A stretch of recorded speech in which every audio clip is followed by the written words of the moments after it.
you. Hi, everyone. I'd like to start with a quick show of hands, if that's okay with you. So, how many of you feel worried about anything or have felt worried, let's say in the last couple of days, about anything? That's me as well. So I worry a lot about a lot of things. My family, my children, my husband, this presentation, I was really agitated about it. It's really a feeling that's with us, no? It's a feeling that's consuming us, we can say. And it's not just us. It looks like this is a feeling that many of us are experiencing. This is the Gallup study, which was published just a while ago.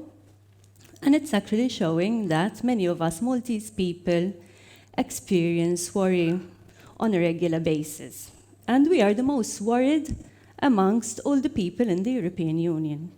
And besides being worried, we're also angry.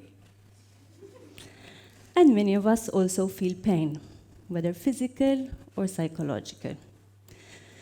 Which is not surprising, really, because if you log on to social media, read the newspaper, we're constantly bombarded with all like the bad stuff, you know, all the negative news. It's very hard not to feel overwhelmed and worried.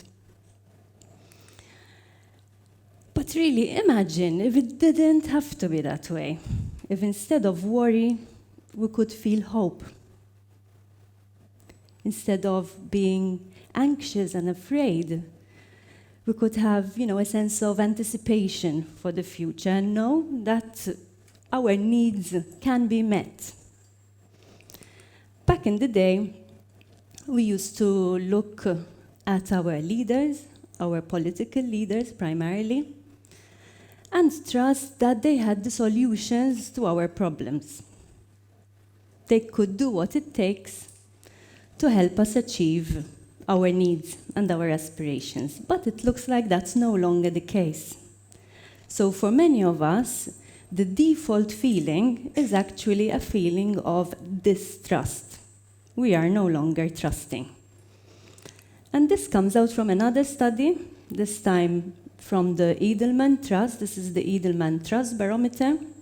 It's a global study. And it's now in its 22nd year, so it's looking at trends over a period of time. And what it's showing us is that actually people are not trusting institutions. So trust in institutions, being government, be it NGOs, being the media, that's going down, it's on the decline. But what stands out from this study is that out of all the different institutions in society, business is the most trusted. And more than that, our own employers. So business leaders are now being expected to step into this new role, the societal leadership role, because they are considered to be more competent and also more ethical, and so they have more credibility. And with credibility comes responsibility. Not only that, but people are even holding businesses accountable. So we're looking that many people, this is a growing trend. We're seeing more and more people who are happier to buy products or services from brands which are contributing to some kind of purpose, to a bigger goal. The same when it comes to where we choose to work. People want to work in a place which has values, and whose values are aligned with their own. Same when it comes to investments, we want to invest in products which are good, and we don't want to invest in products which have a negative impact in society. And when it comes to institutional investors, we are giving more and more importance to what we call the E, the S, and the G criteria. So that's environmental, social, and governance criteria. So we're going through a process of change. And business leaders are actually the face of that change, which in turn takes me back to a quote which I had come across by Anita Roddick. I don't know if any of you are familiar with Roddick. She was the founder of The Body Shop. But she was mainly an activist more than an entrepreneur. And she also wrote a couple of books. This is from her book, Business as, Business as Unusual. And there's this quote which I find very inspiring. So it says, in terms of power and influence, you can forget the church, forget politics. There is no more powerful institution in society than business, which is why I believe it is now more important than ever before for business to assume a moral leadership. The business of business should not be about money. It should be about responsibility. It should be about public good, not private greed.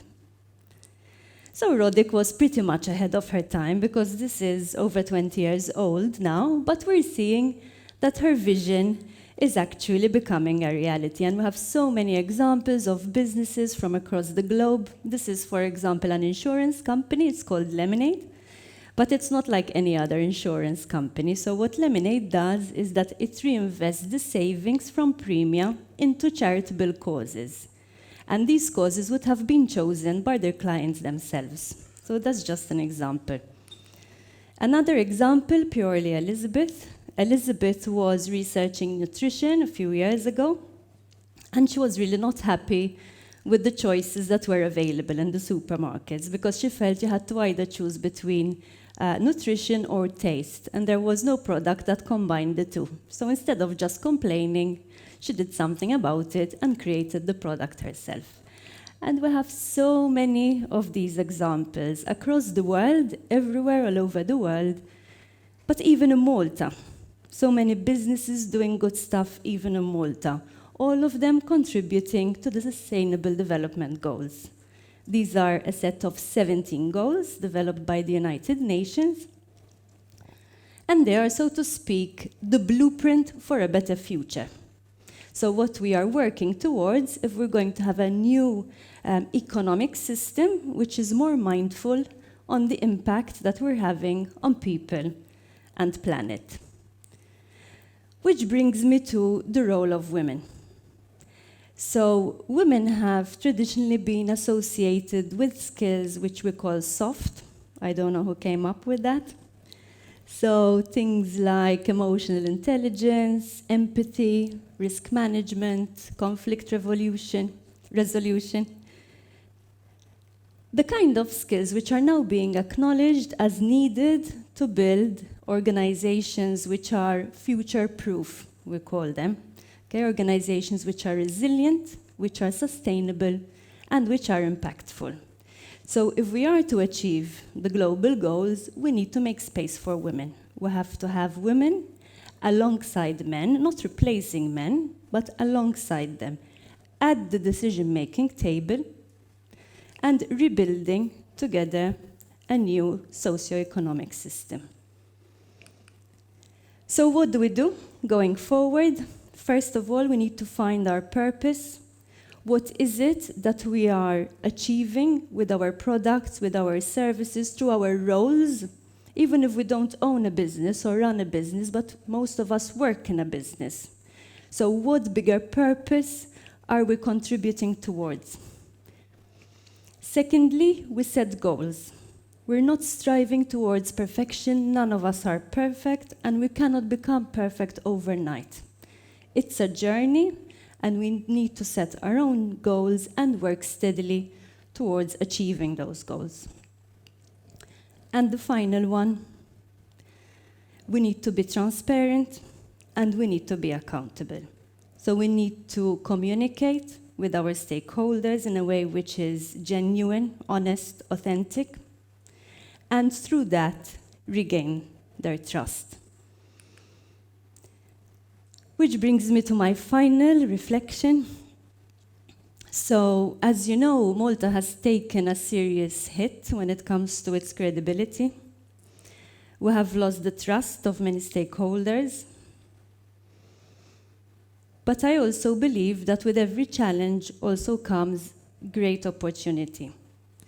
So this is now our chance to rebuild a new socio-economic system in Malta and beyond, one which is more mindful of the impact that we're having on others, one which actually marries purpose with profit, and one which replaces our feelings of worry with feelings of hope. Thank you.